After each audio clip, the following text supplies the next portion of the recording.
자, 제9절 손괴죄입니다. 자, 손괴죄 서론 보기 전에 노트를 먼저 보시죠. 노트는 139페이지 펴보시면 자, 366조가 손괴죄고 그 밑에 공익건조물 파괴죄, 중손괴죄 등이 있고요. 특수손괴죄가 있고 경계침범죄가 있는데 여기 있는 모든 손괴죄는요. 미수가 있어요.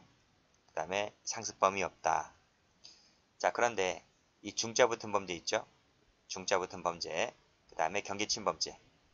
중자 붙은 범죄와 경계침범죄는 미수처벌 조항이 없다. 그 중에서 이 경계침범죄가 미수가 없다는 것이 몇 번 출제가 되기도 했었습니다. 자, 그럼 다시 이 교재를 봐서 보시면 자, 순수 재물죄고요. 그 다음에 손괴하는 거니까 비영득죄고 뭐 친족 상도례가 적용되지 않는다는 것은 앞에서 배웠고요. 상습범위 없어요. 자, 3번을 보시게 되면 이 중자 붙은 범죄 있죠? 중자 붙은 범죄, 경계침범죄는 미수를 처벌하지 않는다. 자, 조문갑니다. 자, 타인입니다. 타인의 재물, 그 다음에 문서, 전자기록 등을 손괴했을 때 이 손괴죄가 되는 거예요. 그러니까 타인의 재물이고 타인의 문서이고 타인의 전자기록 등이에요. 자, 밑에 보시게 되면 타인성이다. 타인 소유여야 한다 하는 것입니다. 자기 소유물이라든지 무주물은 손괴죄가 되지를 않아요. 그래서 산에 사는 산짐승 있지? 그건 무주물이잖아, 그렇죠? 그래서 그 산짐승을 잡게 되면 형법상의 손괴죄는 되지 않지만 그 관련 법률에 따라서는 처벌됩니다. 나무집 개나 고양이는 어때요? 나무집 개나 고양이는 그 집주인의 소유가 되는 것이기 때문에 나무집 개나 고양이를 잡으면 손괴죄가 되는 거예요. 자, 타인성은 타인 소유를 말합니다. 타인 소유. 타인 소유이면 되기 때문에 자기 점유, 타인 점유를 불문한다. 문서도 마찬가지죠. 자기 명의, 타인 명의를 불문한다. 이것이 중요한 것이기 때문에 2번 체크하세요. 자, 재물이라고 하는 것은 동산, 부동산 불문하고 이 동물도 포함되죠. 반드시 경제적 교환 가치는 필요가 없지만 적어도 재물로서의 이용 가치 밑줄, 주관적 가치 밑줄은 있어야 한다. 이 주관적 가치라고 하는 것은 제가 재산세 일반론 할 때 설명드린 바가 있고요. 문서 역시 마찬가지로 자기 명의, 타인 명의 가리지 않고 타인 소유이면 되는 거예요. 자, 특수매체 기록입니다. 자, 1번 같은 경우에 전자기록 특수매체에 수록된 데이터를 삭제하였다. 데이터 삭제 밑줄 그시고 그 다음에 데이터 내용의 일부를 변경했다. 이런 것은 손괴죄가 된다라고 하는 것인데 검찰 시험에 2번 정도 나왔기 때문에 이거 한번 체크 한번 해볼게요. 자, 기록이라고 하는 것은 영속성이 있어야 하므로 전송 중이거나 처리 중인 자료는 객체가 되지 않는다. 받으시고요. 자, 다음 판례 볼게요. 자, 확인서가 소유자의 의사에 반하였다면, 자, 소유자의 의사에 반하여 작성된 것이라면 이것은 손괴죄로 봐요. 그것이 피고인 명의이든 아니든 허위 내용이든 아니든 그건 묻지 않아요. 소유자 의사에 반하여 손괴된 것이라면 손괴죄가 인정된다. 앞에 한번 다시 한번 가보세요. 여기 뭐라 했나요? 2번에서 타인 소유이면 되는 것이지 자기 점유, 타인 점유 불문한다. 진실의 내용성 있지? 진실이든 거짓이든 불문한다. 타인 소유이면 얼마든지 객체가 된다. 이런 말이죠. 그래서 여기도 보시게 되면 소유자 의사에 반하여 손괴됐다. 타인 소유죠. 타인 소유. 그 확인서가 타인 소유자의 그 의사에 반하여 손괴된 것이라면 누구 명의든 내용이 뭐든 손괴죄의 객체가 됩니다. 자, 밑에 판례 보시죠. 격리장부 이기 사건 나와 있는데 손괴죄의 객체인 문서는 법률상 사회상 중요한 내용을 담고 있을 때 객체가 되는 것이에요. 그런데 그 장부가 아직 작성 중이다. 그 다음 잘못되어 찢어버린 부분이다 라고 하는 것은 아직 법률상 사회상 중요한 내용이 아니기 때문에 객체가 되지 않는다. 찢어버린 부분이 무슨 의미가 있겠어요. 그렇죠? 법적으로 사회적으로 무슨 중요한 의미를 담고 있겠어요. 그리고 말씀드렸듯이 위에서 영속성이 있어야 되는 것인데 전송 중이거나 처리 중인 것은 영속성이 없으므로 아직은 객체가 되지 않는다. 그건 말씀드렸죠? 그래서 여기서도 아직 작성 중인 것은 객체가 되지 않는다 라는 판례입니다. 자, 다음 OX 판례 봅니다. 자, 손괴죄의 객체가 될 수 있는 것들입니다. 자, 1번 보시게 되면 자, 그 물건이 빨간색으로 본래의 용도, 그 다음에 다른 용도로 사용이 가능했다면 적어도 재산적 가치 등은 있기 때문에 손괴죄의 객지가 될 수 있다. 그 다른 가치라고 하는 것이 바로 밑에 포도주 나왔죠. 포도주가 오래되어서 포도주로서의 가치는 상실했지만 식초 등으로 쓸 수가 있죠. 그래서 다른 용도로 쓸 수가 있기 때문에 이것도 얼마든지 객지가 될 수가 있다는 판례입니다. 그래서 이 두 가지 묶으시고요. 검은색으로 묶으세요. 검은색으로. 자, 그 다음에 농작물 나왔네요. 농작물 동그라미 치시고요. 자, 타인 토지에 권한 설정 없이 농작물을 경작했다 했을 때 제가 절도 짤 때 말씀드렸죠. 그는 경작자 소유자가 된다. 땅 주인 것이 아니라 경작자 소유자가 되는 것이다. 땅 소유자가 그 경작자가 경작한 콩을 뽑아버렸다고 했을 때는 뭐가 됩니까? 손괴죄가 되죠. 훔쳐가면 절도죄가 되는 거예요. 뽑아버리면 손괴죄가 되죠. 자, 4번 판례. 자, 쭉 읽어보시고 세 번째 줄에 분양처분의 고시가 있잖아요. 고시가 있을 때 그 소유권이 소멸된다. 고시가 있을 때 분양처분 고시가 있을 때 재개발 얘기하고 있습니다.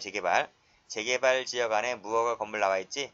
그래서 그 분양처분의 고시가 있을 때 그 건물에 대한 소유권이 소멸하는 것인데 관리처분 계획의 인가 고시 이후에 분양처분의 고시 이전이라 했어요. 고시가 되기 이전이라고 하면 그 무허가 건물은 아직 소유권이 누군가에게 존재하는 거잖아요. 그치? 고시가 있을 때 소유권이 소멸된다 했기 때문에 고시가 되기 이전이라면 그 무허가 건물도 누군가의 소유이단 말이죠. 따라서 제3자가 손괴했을 때는 그 사람에 대한 손괴죄가 되는 것이다 라고 봤습니다.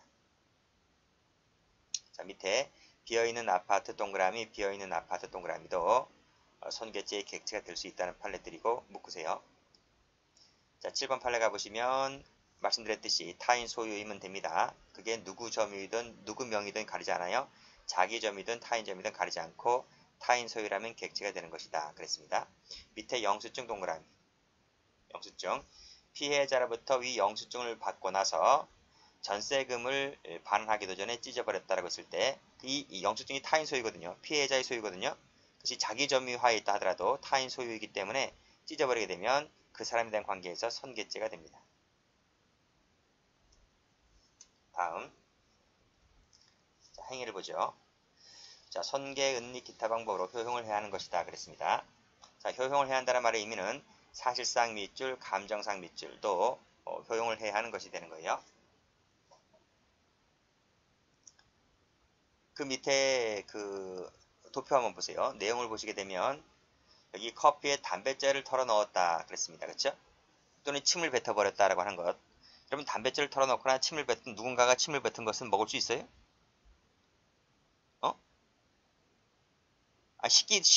그 밥그릇 같은 경우도 그렇지 않나요? 누군가가 그 꼬맹이, 그 몇 살 되지도 아니한 꼬맹이 오줌을 그 받는 엄마들 있잖아, 그치? 그러면 그 손님이 와가지고 그것을 그 엄마가 설거지해서 내놓은 식기에다가 밥 먹고 국 떠다 먹을 수 있어요? 감정상. 이 감정상이나마 못 쓸 것 같잖아요, 그쵸? 그러면 이것도 손괴다, 이런 말이죠.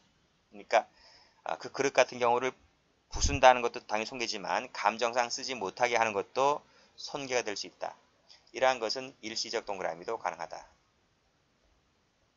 자, 손괴가 뭘까요? 자, 본래의 효용을 감소시키는 일체 행위를 손괴라고 합니다. 그러나 단순히 기능을 방해하는 것만으로는 손괴라고 볼 수가 없다는 것 참고나마 보시면 될 것 같아요. 자, 내용도 마찬가지고요. 이런 것은 일시적이라도 괜찮다 그랬습니다. 그 예에 한번 보세요. 쉽게 결합할 수 없게 했다. 타이어 바람을 빼버렸다. 컴퓨터 데이터를 삭제했다. 담뱃재를 털었다. 이런 것들이 손괴죄의 사례가 될 수 있을 것이고 판례 볼게요. 판례 보시면 첫 번째 일시적이라도 된다. 그 사례가 바로 뭐다? 치워버렸다 동그라미, 지워버렸다 동그라미 이런 것들이 전부 다 일시적이지만 전부 다 손괴죄가 된다는 거예요. 제쳐놓았다. 그치? 그치? 그 다음에 자동문인데 수동으로만 개폐가 됐기 때문에 자동문의 효용을 상실시켰다 라고 봐서 손괴죄가 됩니다. 자, 그 다음 페이지 가보시면 광고판을 그 장소에서 제거했다 그랬습니다. 장소에서 제거했다 동그라미. 이것도 일시적이죠? 손괴죄가 됩니다. 그 밑에도 일시적 동그라미 치시고. 자, 됐지? 자, 그 다음에요.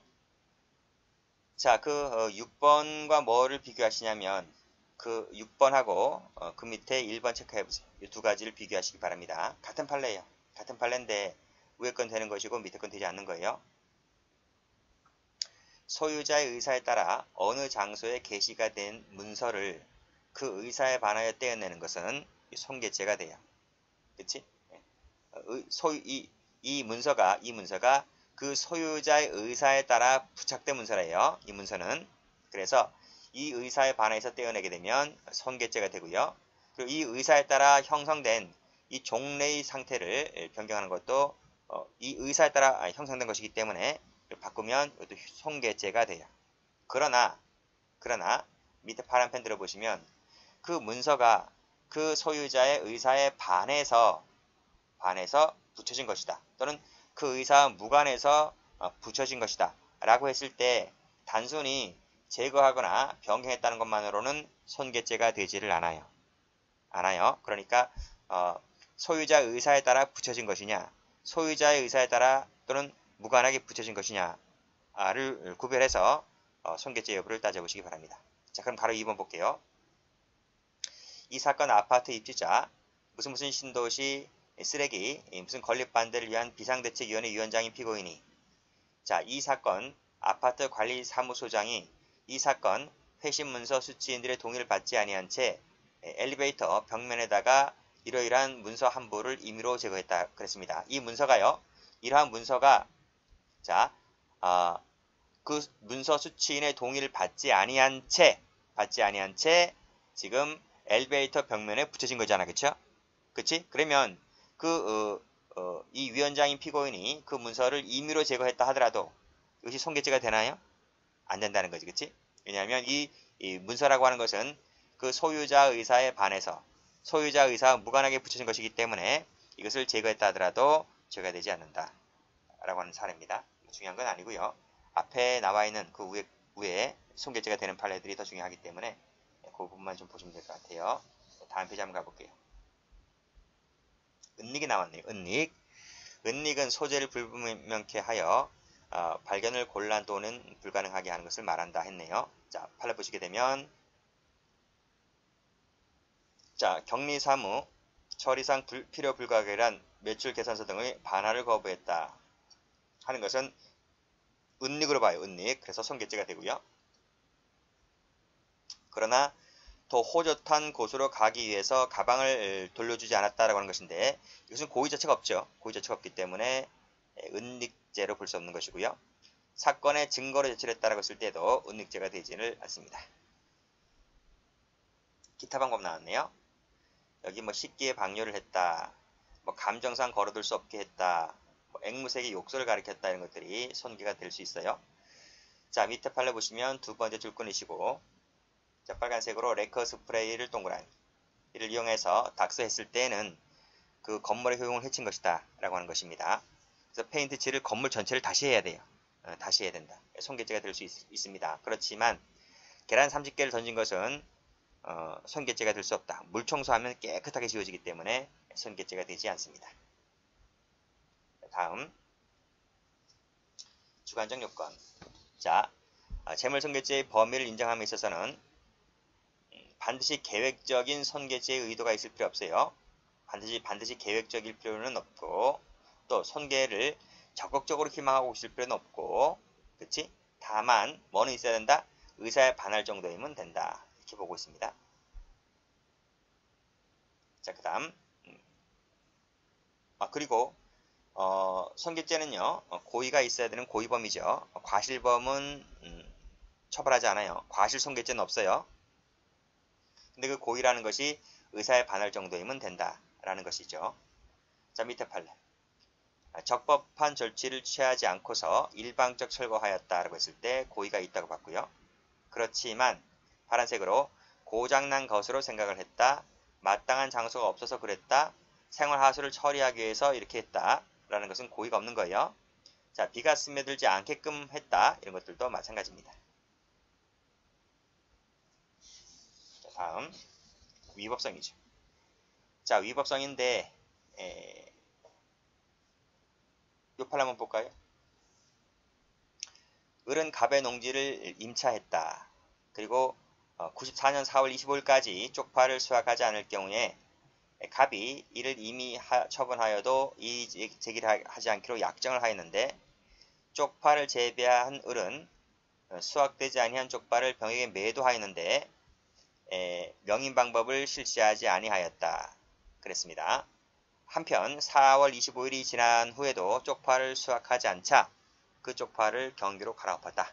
과연 손괴죄가 될 수가 있을까 하는 것입니다. 자, 노트 펴볼게요. 자, 쪽파 사건 나왔죠? 화면을 좀 키울까요?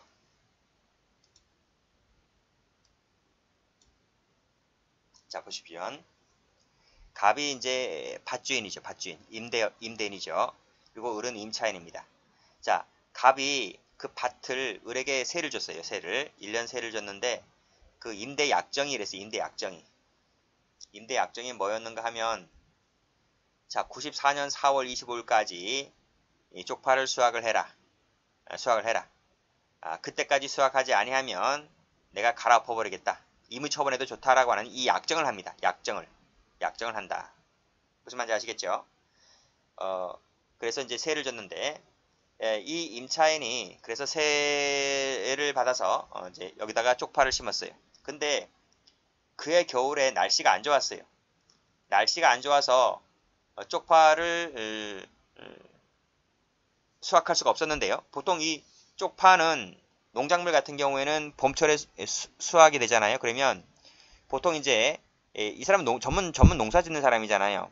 근데 병이라는 이 상인이 있어서 상인. 이 사람이 이제 시골에 가서 농부들로부터 농작물을 계약을 체결하고 그래서 이 농작물을 구입을 해서 가락시장에 팔잖아요. 그래서 보통 계약은 겨울철에 계약이 다 이루어져요. 그래서 이 상인과 계약을 체결했고 겨울에 이 밭대기에 있는 이 쪽파를 전량을 자기가 얼마에 계약하기로 이렇게 계약을 체결했었는데 그해 겨울에 날씨가 정말 안 좋아서 쪽파가 안 컸어요. 쪽파가 커서 상품 가치가 있어서 그래서 쪽파를 수확을 해서 상품을 내다 팔 수가 있는데 쪽파를 크지 않으니까 이건 캐나 마나 상품 가치가 없는 거예요. 그래서 쪽파를 하루빨리라도 캐고 싶지만 쪽파를 캘 수가 없었던 거예요. 근데 시간 날짜는 4월 25일이 다가오고 있는 거예요. 자, 문제는 이 을이라는 이 임차인이 이 밭에다가 쪽파를 재배했었는데 이 쪽파를 재배했었는데 이 쪽파를 병이라는 상인에게 팔았다 했잖아요. 근데 이 병이라는 상인이 수확을 하지 않았어요. 왜 수확하지 않았던 이유 말씀드렸죠. 근데 문제는 이 상인이 이 쪽파를 샀잖아요. 그런데 이 명인 방법을 실시하지 않았다. 쪽파에다가. 이 명인 방법이라는 것이 무엇인가요? 우리가 부동산 같은 경우에는 공시 방법이 공시 방법. 자, 부동산 같은 경우에는 등기란 말이에요. 그래서 땅이나 건물을 팔 때에는 소유권 명의가 넘어가야지 이 주인이 바뀌는 거잖아요. 그래서 등기를 해야지만 소유권이 넘어가는 거예요. 그래서 부동산 같은 경우는 공시 방법이 등기인 거예요. 자, 동산 같은 경우에는 등기라는 게 없죠. 이것은 인도를 해주면 점유권을 인도를 해주면 소유권은 넘어가게 돼 있단 말입니다. 자동차는 등록이고요. 등록을 해야지만 소유권을 취득하게 되는 것이고요. 그런데 이 농작물 같은 경우에는 어떻게 하면 소유권이 공시가 되나요? 여러분 그 시골에 있는 논에 가보면 그 농작물이 있잖아요. 그러면 배추나 무에다 일일이 뭐 3개나 칼로 3개나 저거 내 거라고 이렇게 3개나 그런 거 봤어요? 그렇게 못 하잖아요. 농작물이 망가지기 때문에. 그러면 이 농작물 같은 경우에는 이 공시 방법을 명인 방법을 실시한다. 명인 방법을 실시한다. 명확히 인식될 수 있는 방법으로 소유권 표시를 한단 말이에요. 군대 갔다 오신 분들 그 속옷 빨래 할 때 예전에는 군대 그 속옷이 색깔이 똑같았었거든. 국방색하고 흰색. 지금은 뭐 약간 다양하게 입을 것 같은데, 그러면 그 세탁물이 내 것이라는 것을 표시를 해둬야 되잖아요. 그걸 하지 아니하면 다른 사병들과 세탁물이 섞여지게 되잖아요. 그러면 꼬리표라는 걸 만들어서 이 속옷은 내 것이라는 표시를 해두잖아요. 그게 명인 방법인 거예요. 따라서 이 상인이 이 밭에 있는 쪽파를 샀는데 이 소유권이 내 것이다라고 하는 것을 이 밭 앞에다가 편말을 만들어서 세워두어야 된다. 세워두어야 한다.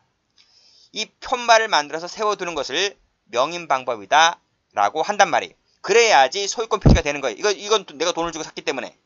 그런데 이 상인이 명인 방법을 실시하지 않았기 때문에 결국 그 말은 쪽파의 소유권을 얻지 못했다라는 거예요. 따라서 계약기간이 도래했고 원래 주인이 나타나서 쪽파를 갈아엎었다는 거예요. 임차인은 그 과정을 모르죠. 쪽파를 팔았으니까 뭐 다 됐다 싶었는데 갑자기 임대인이 나타나서 이 사람 봐라. 아직까지 쪽파 수확 안 했네? 라고 해서 갈아엎었다는 겁니다. 이것이 손괴죄가 되는 겁니까? 돼야 안 돼요. 만약에 명인 방법을 했다면 손괴죄가 될 수가 있어요. 소유권은 병에게 넘어갔기 때문에. 그러나 명인 방법을 하지 않아서 병은 소유권 취득하지 못했고, 따라서 을의 소유가 될 수 있는 제3자 입장인 갑의 입장에서 봤을 때는 을의 소유라고 판단을 볼 수가 있는데, 가만히 보니까 예전에 약정하기를 언제까지 수확해라 하지 아니하면 갈아엎겠다라는 약정이 있다. 이 약정이 바로 뭐다? 손괴를 하겠다는 피해자의 동의가 여기에 포함되어 있다라는 것입니다. 그래서 이 갑이 갈아엎었다라고 했을 때 손괴죄의 요건에 해당하지만 위법성이 조각된다고 해서 손괴죄 성립을 불허했다는 판례입니다. 다시 한번 교시 한번 와볼게요. 자, 1번 보시게 되면, 자, 현행민법하에서는 부동산에서는 등기를, 동산에서는 인도를 필요로 한다. 그치? 이 쪽파 같은 농작물 같은 경우에는 명인 방법을 함으로써 소유권을 취득하게 되는 것인데, 그치? 이 쪽파의 매수인, 상인이죠. 그 매수인이 명인 방법을 하지 않았다 했을 때 쪽파에 대한 소유권을 취득했다고 볼 수가 없고, 여전히 그 소유권은 매도인, 임차인이죠. 이 사람에게 있는 것이다. 근데 임차인과 그 원래 밭 소유자와는 그 약정을 했잖아요. 이 약정에다가 파란색으로 세모 치시고, 약정이 있었다면 이 약정 속에는 손괴를 하겠다는 의사표시가 포함되어 있는 것이다 라고 보는 것이므로 그 기간 후에 제3자가 손괴했다 할지라도 손괴죄가 되지는 않는다는 판례입니다. 됐죠? 자, OX 판례 갑니다.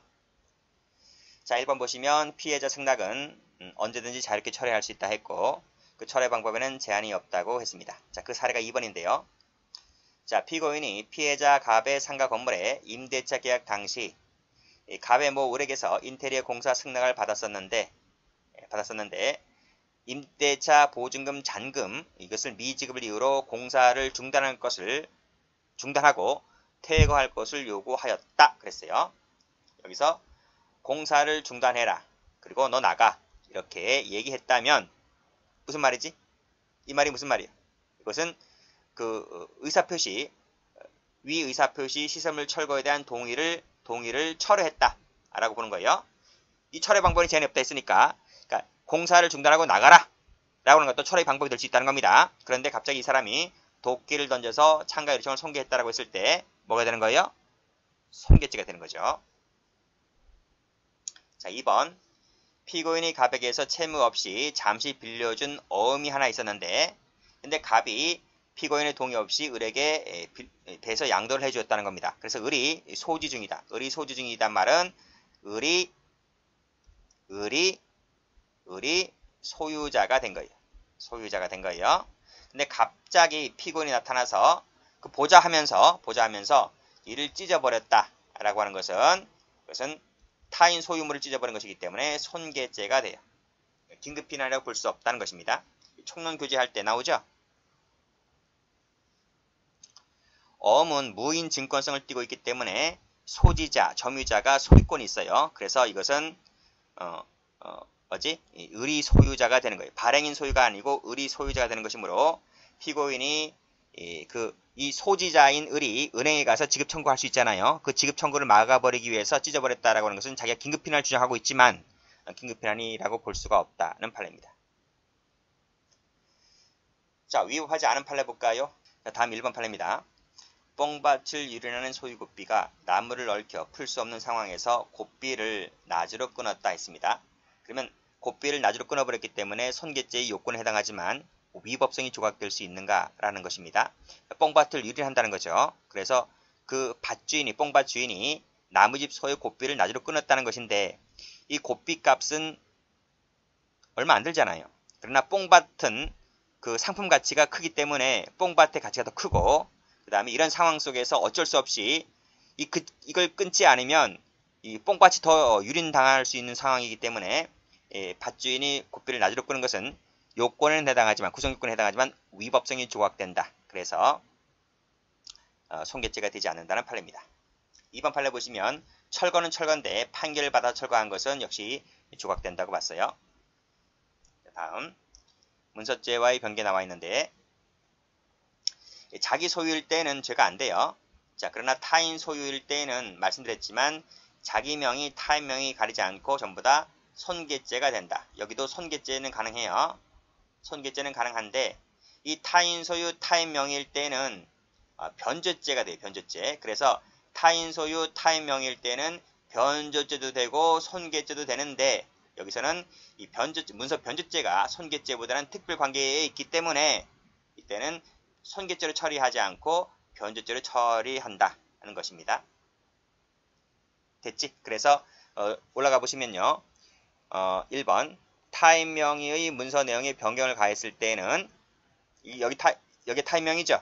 여기 타인 명의죠. 타인 명의의 손괴를 가했을 때는 변조죄, 변조죄다. 그렇지? 변조죄, 변조죄가 된다. 그래서 여기서는 변조죄가 되는 거예요. 자기 명의 내용의 변경을 가했을 때, 자기 명의 여기죠. 자기 명의 변경 가했을 때는 자기 소유는 죄가 되지 않고 타인 소유일 때 안에서 손괴죄가 된다. 타인 소유일 때 안에서 손괴죄가 된다. 이해되시겠습니까? 자, 연명문서입니다. 연명문서 명의자 중 1인의 서명을 말소했을 때에는, 그치? 1인의 서명을 말소했을 때에는 손괴죄가 가능하다.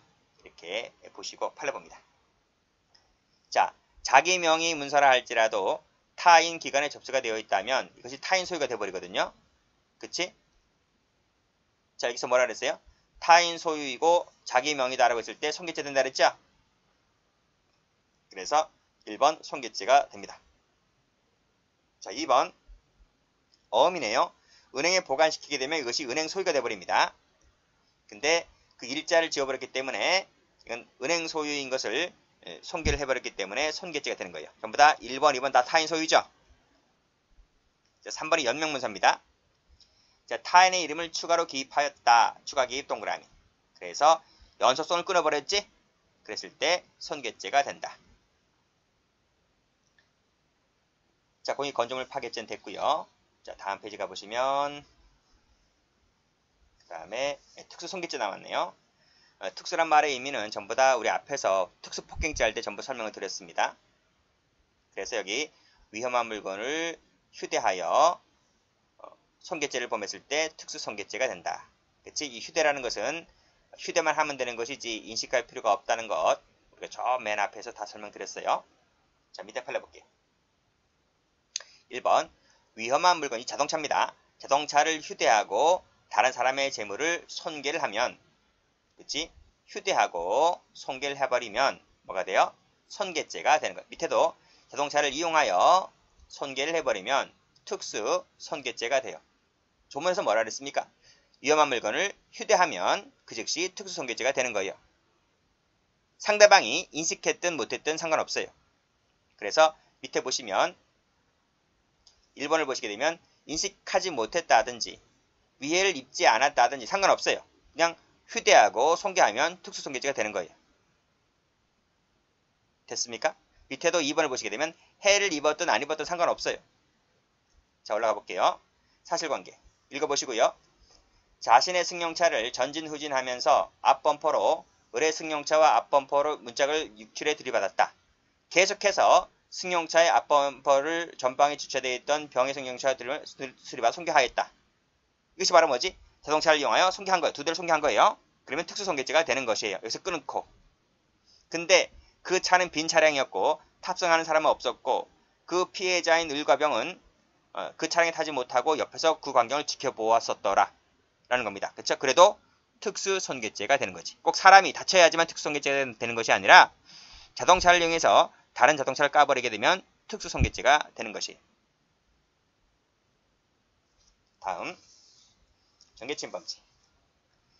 자, 경계침범죄 객체가 경계표죠. 경계표를 볼 것이고요. 손괴, 이동, 제거, 기타 방법으로 토지 경계를 인식불능하게 했을 때 이것이 경계침범죄가 되는 겁니다. 인식불능이 나와줘야 돼요. 인식불능이라는 결과물이 나와줬을 때 경계침범죄가 되는 것이에요. 이 조문은 미수처벌정이 없습니다. 인식불능이 나와주지 않으면 미수가 되는 겁니다. 자, 노트 펴볼까요? 여기 나와있지. 그래서 경계침범죄는 경계표를 손괴, 이동, 제거, 기타 방법으로 효용해 했을 때 착수가 되지만 이 인식불능이 나와줬을 때 안에서 기수가 되는 겁니다. 인식불능이 나와주지 않는다면 미수가 될 것 같지만 미수처벌정이 없기 때문에 불가벌이다. 아시겠죠? 다시 오세요. 객체는 경계죠. 경계는 사실상 현존하는 경계이면 됩니다. 자, 그 밑에 경계는 객관적으로 통용되는 경계이면 되는 겁니다. 객관적 통용입니다. 주관적 X, 일방적으로 설정해 놓은 경계는 경계가 아니에요. X, 3번 체크하시고. 팔려볼게요. 자, 경계라 하는 것은 관습이든 또는 일반적으로 승인되어 왔다거나 또는 합의에서 정해진 것이라면 이것도 경계표가 될 수가 있고, 권한 있는 당국에 의해서 확정된 것이 아니라 할지라도 사실상의 경계표라고 지금까지 내려왔다면 이것도 경계가 된다. 이것을 부셔버리면 경계침범죄가 되는 것이에요. 경계라고 하는 것은 일시적도 가능합니다. 자, 밑에 경계는 반드시 법률상의 정당한 경계임을 요하지 않아요. 종래부터 일반적으로 승인되어 왔다든지 승인, 그 다음에 합의에 의해서 정해진 것이고 그것이 객관적으로 통용되어 왔다면 이것도 경계표가 될 수가 있다. 따라서 종래 통용되어 오던 경계가 법률상 정당한 경계인지 여부에 대해서 다툼이 있었다 할지라도 자, 그 다음 가로 열으세요. 그 사실상의 경계가 법률상 정당한 경계가 아니라는 점이 판결로 확정되었다는 그래서 객관성을 상실했다라고 볼 수 있을 만한 특단의 사정이 없다면 이 다툼이 있는 것도 뭐가 될 수 있다? 경계표가 될 수가 있다라는 거야. 그러니까 다툼이 있는 것이 당사자끼리 다툼이 있던 것이 법원에 가서 판결로 확정되어서 경계가 객관성을 상실했을 때 그게 경계표가 아닌 것이지. 여기까지 밑을 봐야 되겠네요. 그치?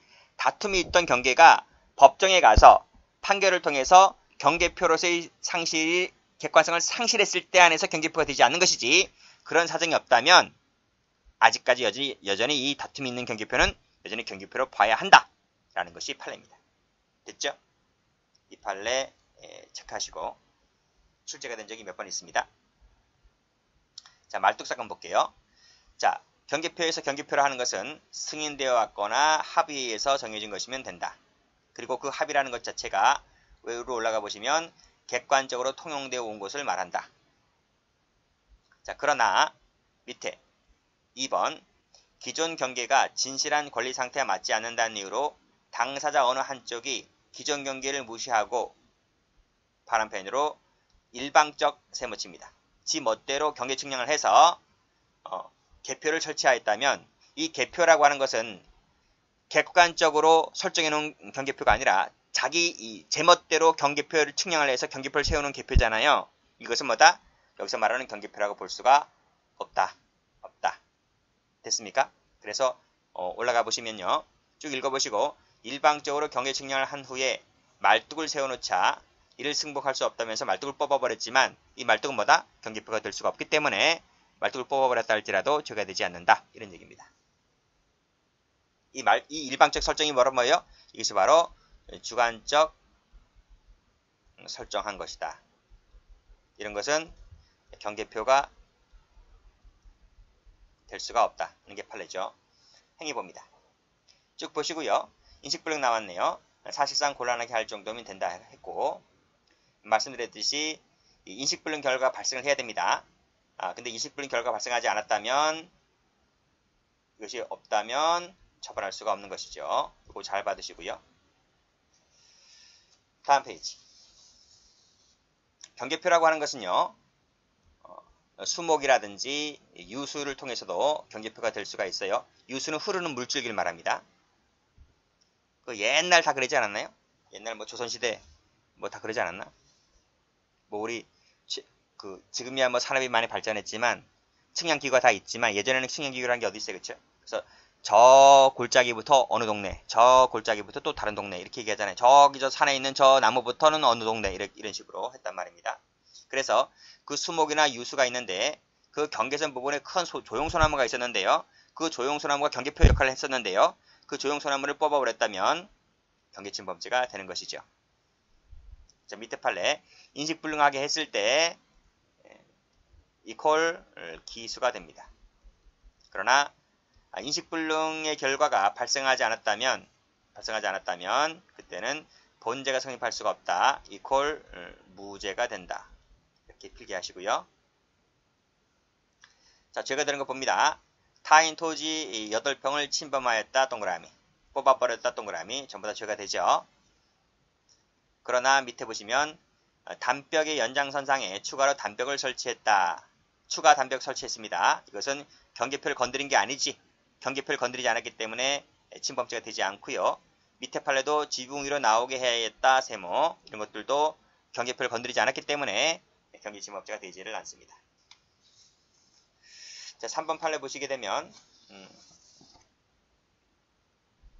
인식불능의 결과가 나오지 않았대요. 그렇지? 인식불능의 결과가 나오지 않았기 때문에 죄가 되지 않는 것이고요. 경계도 그 사람과 나와의 토지가 이전부터 경계구 구분이 되어 있지 않았어요. 명확하지도 않았고 또 결과물도 나오지 않았기 때문에 죄가 되지 않는다. 이런 취지입니다. 여기까지 합니다.